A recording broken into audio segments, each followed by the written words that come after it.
Hello everyone, आप लोग कैसे हैं? उम्मीद करता हूँ आप लोग ठीक होंगे, अच्छे होंगे और हमारे क्लास का एंजॉय लीजिए। जो ऑब्जेक्टिव एमसीक्यू सीरीज चल रही है उसके नेक्स्ट एपिसोड में आज हम लोग केमिकल काइनेटिक्स के कुछ क्वेश्चन पर डिस्कशन करेंगे और उस क्वेश्चन के सलूशन को भी सीखेंगे ट्रिकी अंदाज में। तो आज हम स्टार्ट करते हैं केमिकल काइनेटिक्स का फर्स्ट क्वेश्चन केमिकल काइनेटिक्स का बोल रहा है, if the rate of reaction expressed by rate a dot, जहां पर रेट एक्सप्रेस कर रहा है the order of reaction will be. अब यहां पर आपको इस रिएक्शन से ऑर्डर ऑफ रिएक्शन निकालना है, मतलब रेट जो शो किया गया है, एक्चुअली रेट शो कर रहा है, वो बोल रहा है रेट इज इक्वल टू, ये के है, के कॉन्सेंट्रेशन ए का पावर 2 एंड कॉन्सेंट्रेशन बी का पावर 1 होगा। एक्सप्रेस नहीं है, बी का पावर एक्सप्रेस नहीं है। अब इसके रिस्पेक्ट में आपको ऑर्डर ऑफ रिएक्शन डिफाइन करना है। तो बताओ एक्चुअली ऑर्डर ऑफ रिएक्शन क्या होता है? ऑर्डर ऑफ रिएक्शन का मीन्स होता है रेट एक्सप्रेशन या रेट लॉ पे या रेट एक्सप्रेशन में जो कॉन्सेंट्रेशन ऑफ रिएक्टेंट का जो पावर होता है उसका सम। तो कॉन्सेंट्रेशन के पावर का सम ही क्या होता है? ऑर्डर ऑफ रिएक्शन होता है। ये एक एक्सपेरिमेंटल वैल्यू होती है, लेकिन एक्चुअली अगर हम यहाँ से देखें तो बताओ इस कॉन्सेंट्रेशन का पावर कितना है? बताओ, पावर को ही ऑर्डर ऑफ रिएक्शन कहते हैं। तो बताओ इसका पावर कितना होगा? 2 होगा। यहाँ पे पावर 1 लिखा जाए नहीं लिखा जाए कोई मतलब नहीं, तो इसका मतलब यहाँ पे हम पावर इंडिकेट कर सकते हैं कितना है। यहाँ पर 1 प्लस क्या होगा 1, ये ध्यान दीजिए 1 लिखा गया नहीं, इसको 1 मान सकते हैं। कितना हो गया 2 + 1 दैट इज 3। 3 मीन्स क्या होता है? जिसको हम बोलते हैं थर्ड ऑर्डर ऑफ रिएक्शन। तो ये हमारा क्या होगा? थर्ड ऑर्डर ऑफ रिएक्शन होगा। जो ऑप्शन देखा जा रहा है इसमें सेकेंड, थर्ड, फर्स्ट, 0 आपको दिए गए हैं, तो ऑप्शन नंबर कौन सही होगा? बी ऑप्शन हमारा क्या होगा? सही होगा, क्योंकि जो ऑर्डर ऑफ रिएक्शन होता है वह रेट एक्सप्रेशन में रिएक्टेंट के कॉन्सेंट्रेशन के पावर का सम होता है। ये एक एक्सपेरिमेंटल वैल्यू होती है, ये क्लियर करें। Which of the following is example of fractional order of reaction? Actually order of reaction क्या होता है? वो होल नंबर भी होता है, फ्रैक्शनल वैल्यू भी होती है, क्योंकि एक्सपेरिमेंटल वैल्यू होती है। तो यहाँ पर अगर फ्रैक्शन हमें फाइंड करना है तो बताओ यहाँ पर अमोनियम ये वाली वैल्यू दिख रही है कितने मोल है। अगर इसका ऑर्डर ऑफ रिएक्शन निकालने के बताओ तो ये रेट क्या शो करेगा? आप खुद बता सकते हैं। इसका रेट हम अगर शो करें, ये रेट क्या शो करेगा? खुद देखिए, इसका रेट अगर आप इंडिकेट करेंगे तो क्या होगा? इसको लिख सकते हैं हम लोग, एक्टिव मास क्या होगा बताओ? NaH4 NO2, इसका पावर 1 दिखा सकते हैं, ये फर्स्ट ऑर्डर में होगा। अगर इसको शो करना हो तो बताओ इसका रेट अगर आप लिखो कितने मोल है? बताओ NO का मोल 1 ही दिख रहा है, इसका पावर 1 दिखा सकते हैं। O3 है, O3 को भी अगर मान लो 1 दिखा तो कितना हो गया? 1 + 1 दैट इज किस में गया? 2 में गया। नाउ नेक्स्ट में देखो, इसके भी कॉन्सेंट्रेशन अगर हम लोग शो करें, ये के मान लेते हैं, इसके भी कॉन्सेंट्रेशन शो करें तो क्या बताओ? यहाँ पर जो NO2 है कितने मोल हैं? बोलो 2 मोल है, और आपका जो ब्रोमाइड है वो 1 ही मोल है। तो बताओ क्या लिख सकता हो? इसके कॉन्सेंट्रेशन का पावर ये क्या होगा? 2 + 1 दैट इज क्या होगा? थर्ड होगा। तो बताओ इसमें होल नंबर मिल रहे हैं, इसमें कितना मिला बताओ? 1 मिला, फर्स्ट ऑर्डर, सेकेंड और थर्ड ऑर्डर मिला। लेकिन एक्चुअली जो आपका ये क्या होता है? एस्टल्डिहाइड होता है। अगर एस्टल्डिहाइड को हम लोग देखें तो ये एस्टल्डिहाइड डिकम्पोज हो रहा है। अगर इसका हम लोग normally theoretically rate of reaction निकालें, ऑर्डर ऑफ रिएक्शन निकालें, तो ये क्या दिखाएगा? इसको अगर हम लिखेंगे तो ये आप देखेंगे एस्टल्डिहाइड आपका CH3CHO का कितने मोल है? 1 मोल। तो इसका ऑर्डर ऑफ रिएक्शन क्या होगा? 1 होगा। लेकिन एक्सपेरिमेंटली जिसको ऑर्डर ऑफ रिएक्शन होता है, एक्सपेरिमेंटली ये क्या है? थ्योरेटिकली है। एक्सपेरिमेंटली क्या होता है? एक्सपेरिमेंटली इसका ऑर्डर ऑफ रिएक्शन जो होता है वो क्या होता है? 3/2 होता है। ये ऑर्डर ऑफ रिएक्शन किसका होता है? फॉर्मल्डिहाइड का डिकम्पोज किसमें हो रहा? मेथेन में, कार्बन मोनोऑक्साइड। तो बताओ इसमें फ्रैक्शनल ऑर्डर ऑफ रिएक्शन को कौन शो कर रहा है? ऑप्शन नंबर डी शो कर रहा है। कौन शो कर रहा है? ऑप्शन नंबर डी, क्योंकि ये एक्सपेरिमेंटली पाया गया है। अब मैंने अभी आपको बताया कि ऑर्डर ऑफ रिएक्शन की एक्सपेरिमेंटली वैल्यू होती है, थ्योरेटिकली आप देखेंगे तो फर्स्ट ऑर्डर है क्योंकि 1 मोल ही है, लेकिन एक्सपेरिमेंटली कितना होता है? 3/2 होता है, जो कि 1.5 ऑर्डर हम शो कर सकते हैं। Unit of rate constant for reaction, आपको इस रिएक्शन के लिए दिखाना है 2H2 + 2NO ये रिएक्ट कर रहा है, ये बन रहा है, इसके लिए आपको यूनिट बतानी है। अब इसके लिए यूनिट क्या होगी ये आपको बताना है। तो इसके लिए यूनिट बताने का सबसे, और ये रिएक्शन में आप दिखा रेट ऑफ रिएक्शन दिया है, तो रेट ऑफ रिएक्शन कितना दिया बताओ। रेट दिया है, रेट इज इक्वल टू आपको दिया गया है के एक्टिव मास S2 दिया है, और एक्टिव मास क्या दिया है NO दिया है, NO की पावर कितना है 2 है। अभी हमने बताया ऑर्डर ऑफ रिएक्शन का मतलब क्या होता है, करिए कोई पावर शो नहीं है, इसका तो 1 है, इसका पावर 1 कंसीडर कर सकते हैं, बोलो इसको हम 1 कंसीडर कर सकते हैं 2, तो 1 + 2 दैट इज कितना हो जाएगा थर्ड ऑर्डर। अब इसके रेट कांस्टेंट की आपको यूनिट, मतलब थर्ड ऑर्डर के लिए रेट कांस्टेंट आपको यूनिट निकालने हैं। तो यूनिट निकालने का मेरा आपका अपना खुद का एक फार्मूला, इस फार्मूले का आप यूज़ करें, किसी भी ऑर्डर ऑफ रिएक्शन के आप यूनिट इजीली बता सकते हैं। तो हमारा फार्मूला जो है वो फार्मूला क्या है, इस फार्मूले को देखें। फार्मूला होता है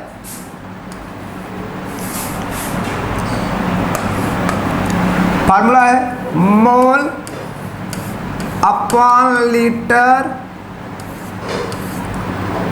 1 माइनस यान इंटू सेकेंड इनवर्स। ध्यान दे, यान मतलब नंबर ऑफ ऑर्डर, तो नंबर ऑफ ऑर्डर है, बताओ यहाँ पर ऑर्डर कितना है, बताओ थर्ड है, यान मतलब 3 होगा। तो अगर हम यहाँ पे लिखे तो क्या लिखते हैं, मोल अपॉन लीटर, बोलो मोल अपॉन लीटर क्या होगा 1 minus third into second inverse, बोलो होगा कि नहीं, इंटू सेकेंड इनवर्स। तो यहाँ पर जब ये वैल्यू हो रही है इंटू सेकेंड इनवर्स हो रही है, तो बताओ यहाँ पे क्या होने वाला है, -2 होगा, बोलो। तो जब -2 होगा, 1 में -2 हो जाएगा, तो -2 मतलब क्या होगा, मोल पर लग जाएगा -2, लीटर पर जब -2 होगा तो ऊपर जाएगा क्या होगा लीटर स्क्वायर, बोलो, और सेकेंड इनवर्स। तो ये आप ये ध्यान दें, इस फार्मूले से आप किसी भी ऑर्डर ऑफ रिएक्शन की यूनिट निकाल सकते हैं। तो यहाँ पर चेक करो, mole power -2 litre square second inverse, तो mole power -2 litre square second inverse, option number C आपका क्या है राइट। क्या आपका सी नंबर आपका क्या है राइट है। Now next question, for a reaction NX + Y, ये आपका प्लस है y z में कन्वर्ट हो रहा है, the rate of reaction become 27 time when the concentration of x increases 3 time, what is the order of reaction. तो मैं simply आपको बता रहा हूँ, जब कॉन्सेंट्रेशन डबलेट ट्रिपलेट जो भी होता है, रेट ऑफ रिएक्शन के रिस्पेक्ट में मेरे फार्मूले का आप क्यों इस्तेमाल करें। मेरा फार्मूला होता है concentration power n is equal to rate. तो बताओ कॉन्सेंट्रेशन कितना हो रहा है, बताओ जो rate of reaction become 27 when the concentration कितना हो रहा है 3 टाइम, मतलब ये कॉन्सेंट्रेशन कितना हो रहा है 3 हो रहा है। बताओ 3 power n is equal to 27, rate of reaction कितना है 27। तो बताओ इसको हम क्या बना सकते हैं, बताओ n हमें बनाना है, बताओ n कितना हो जाएगा, आप खुद जल्दी समझ सकते हैं। 27 के रिस्पेक्ट में 3 का कितना n कर देना पड़ेगा, 3 पावर 3। तो बताओ n हमें कितना मिलने वाला है, इसका 3 मिलेगा। तो क्या 3 3 9 27, तो थर्ड मतलब क्या होगा थर्ड ऑर्डर ऑफ रिएक्शन। तो n की वैल्यू सी ऑप्शन आएगा 3, जो कि शो करेगा थर्ड ऑर्डर ऑफ रिएक्शन। अगर आपको rate of reaction doublet triplet जो भी दे रहा है, अगर कॉन्सेंट्रेशन रिस्पेक्ट में, तो आप हमारे इस फार्मूले का इस्तेमाल करें, आप बहुत इजी वर्ड में उसके आंसर को 1 मिनट में कर पाएंगे। मिस वैसे तो इसको अगर न्यूमेरिकली अगर हम सॉल्व करेंगे तब भी आंसर ये आएगा, तो ये हमारा शॉर्ट ट्रिक इस्तेमाल करें। Now next question, rate and rate constant are same. आपसे पूछा जा रहा है रेट एंड रेट कांस्टेंट की यूनिट सेम कब होती है। तो रेट कांस्टेंट की यूनिट आप सिंपली बता दो, रेट कांस्टेंट इक्वल टू क्या होता है, rate of reaction rate constant के इक्वल टू क्या होता है, बोलो k इक्वल टू क्या होता है, k equal to x/t। x/t का मतलब आप खुद समझ सकते हैं, जैसे मान लो ये रिएक्शन A से किस में गया, B प्रोडक्ट में गया, तो इसको हम क्या लिखते हैं, इसको हम डायरेक्टली और आप रिएक्शन लिख सकते हैं चेंज कॉन्सेंट्रेशन A/टाइम। तो इसकी यूनिट बताना क्या बताओ, कॉन्सेंट्रेशन की यूनिट क्या होती है बताओ, ये तो कॉन्सेंट्रेशन हुआ, जिसकी यूनिट क्या होती है मोल पर लीटर। मोल पर लीटर हम लिख सकते हैं क्या, बोलो लीटर इनवर्स। और अगर हम मोल पर लीटर इनवर्स लिख रहे हैं, आप बताओ टाइम जो होगा क्या होगा सेकेंड इनवर्स हो जाएगा, बोलो होगा कि नहीं, ये वैल्यू होती है किसकी बताओ, रेट ऑफ रिएक्शन की, रेट ऑफ रिएक्शन की होती है। अब आपको ये शो करनी है कि यह वाली यूनिट किस ऑर्डर ऑफ रिएक्शन के रेट कांस्टेंट के लिए इक्वल होती है। तो ये वाली यूनिट किस ऑर्डर ऑफ रिएक्शन के इक्वल होती है, आप जनरली समझ लें, हमारे इस फार्मूले को आप इस्तेमाल करें, खुद बता सकते हैं। हमने भी फार्मूला बताया था क्या, mole upon litre 1 - 1 into second inverse, बोल बताया था कि नहीं। अब आप ये बताएं कि आप क्या वैल्यू एन को रख दें, कौन सा ऑर्डर ऑफ रिएक्शन रख दें कि ये वैल्यू मिल जाए। तो हमारे अगर हम इसको क्या मान लें, जीरो मान लें, अगर एन को हम जीरो मान लें, अगर एन को हम जीरो मान लें तो क्या हो जाएगा बताओ, यहाँ पे हो जाएगा मोल अपॉन लीटर, क्या हो जाएगा, जीरो मतलब 1 इंटू क्या होगा, second inverse.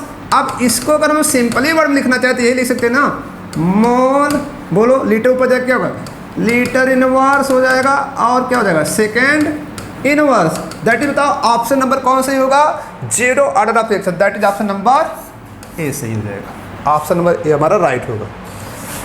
Now next question, the activation energy in a chemical reaction is defined as. Activation energy क्या होती है इन केमिकल रिएक्शन, तो जैसे जनरली हम समझते हैं कोई भी रिएक्शन क्या होता है, ए से क्या होता है, हमारे दिमाग बस ये चीज़ चलता रहता है कि जैसे कोई भी रिएक्टेंट होता है किस में चलता है, प्रोडक्ट। नो, रिएक्टेंट प्रोडक्ट में नहीं जाता, मतलब रिएक्शन को जानने के लिए, रिएक्टेंट को प्रोडक्ट जानने के लिए एक इंटरमीडिएट से गुजरना पड़ता है। अगर चलो मान लो वो इंटरमीडिएट में आपको दिखाऊं, अगर ग्राफ दिखाऊं, ऐसा हुआ, अब ये आर ए क्या है, पी है, अब इसी को हम एक इंटरमीडिएट मानते हैं।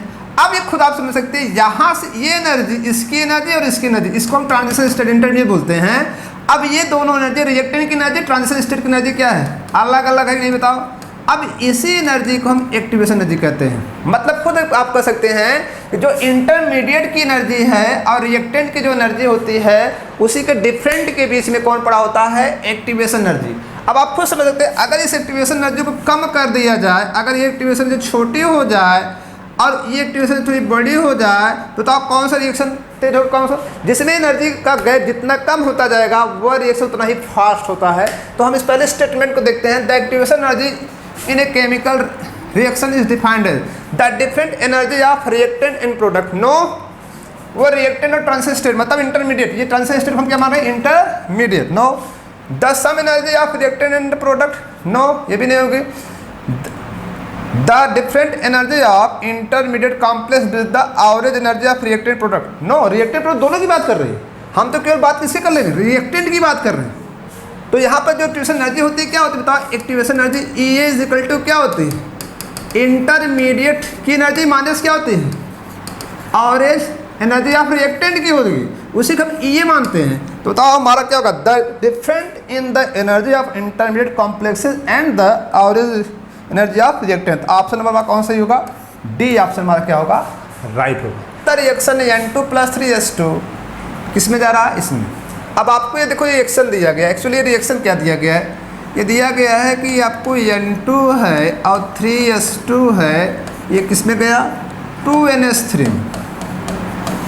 अब कह रहा है कि इसमें जो वैल्यू दी गई है वो दी गई है डेल्टा NH3, तो change concentration of ammonia dt की दी गई है कितना, 2 × 10⁻⁻4 मोल लीटर इनवर्स और सेकेंड इनवर्स दी गई है। अब आपसे बता रहे वैल्यू, आपसे पूछा जाए वैल्यू किसकी पूछी जा रही बताओ, तो वैल्यू पूछी जा रही है मतलब delta H change concentration hydrogen की वैल्यू आपसे पूछी जा रही है। तो हम लोग रेट स्पेशल लॉ में पढ़े होंगे, अगर इसके हम इक्वल कंडीशन लिखा जाए, ये कितने मोल है, 1 मोल क्या है, 2, 3 मोल कितना है, 2 मोल। पहले हम रेट स्पेशल लॉ से इंडिकेट करें, तो बताओ इसको हम ऐसे लिख सकते हैं क्या, 1/3 ΔH upon dt is equal to क्या होगा, मतलब जितना रिएक्टेंट का कॉन्सेंट्रेशन इक्वल टू जितना रिएक्टेंट डिकम्पोज होगा उसी के रिस्पेक्ट में क्या उतने मोल के रिस्पेक्ट में क्या प्रोडक्ट का फॉर्मेशन होगा।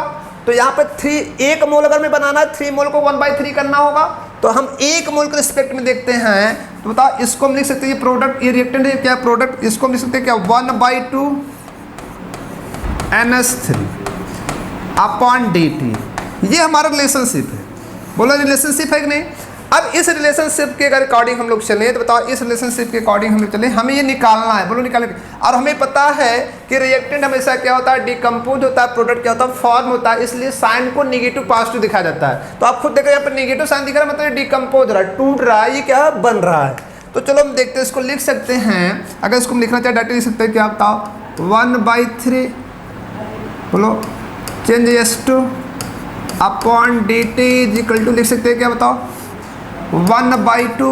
अब बताओ इसका कॉन्सेप्ट दिया गया है, बोलो ये वैल्यू दी गई है, इस वैल्यू को रख लो, इनटू हम लिख सकते हैं 2 × 10⁻⁴। अगर इसको हम सॉल्व करें 3 को इस रिस्पेक्ट में ले जाए तो क्या होगा बताओ 3/2, इधर डिवाइड हो जाएगा, मल्टीप्लाई 3/2 × 2 × 10⁻⁴। तो क्या हो जाएगा बताओ 3 दूनी 6, 2 से 2 कैंसिल, कितनी वैल्यू बच रही है, तो वैल्यू में मिल रही है 3 × 10⁻⁴ मोल लीटर इनवर्स और क्या सेकेंड इनवर्स, ये वैल्यू मिल रही है। तो 3 × 10⁻⁴ देखो 3 × 10⁻⁴ मोल लीटर में सेकेंड इनवर्स। ये ऑप्शन नंबर हमारा कौन सा है, बी ऑप्शन हमारा क्या है राइट, क्या है राइट है।